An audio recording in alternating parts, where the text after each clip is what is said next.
Greetings, safety specialists. It's getting a little breezy here, so hopefully it doesn't interfere with the sound too much, but I want to give you a couple quick things on leading edge devices. Meadow decided to join me today, but quick thing on these, then I'll put some videos down below. But this is a self-retracting lifeline that is designed for sharp edge leading edge. It's got this logo that lets you know that that's kind of a universal sharp edge leading edge application. A couple things when you see retractables out in the field. This one is designed for foot level tie-off. Typically retractables are to be shoulder and above, but again, this one being sharp edge leading edge can go foot level. You might see an application where it's being used. We'll pretend this edge of my tailgate here is actually a concrete member or a steel beam. What you want to avoid is any sort of impact to where the housing sits, such as this where it's suspended out, or sometimes you'll see this on a wall form where it's laying sideways. They need to back that whole system up to where that anchor point is far enough back that the housing sits completely on that surface. They don't want to have any sort of fall where it impacts that edge. This one, as you see, has the external shock pack. So in the event that this person goes over the edge and falls, this shock pack will deploy and absorb that energy. It's critical, and you'll see this in a couple other videos, that they don't use D-ring extenders. I think that was actually on my fall protection training I did earlier in the week.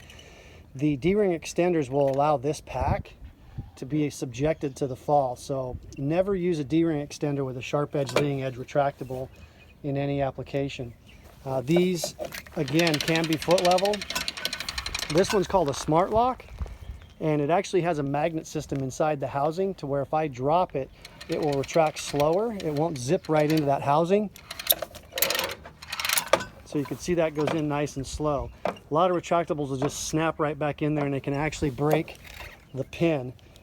Right here is a brass ring.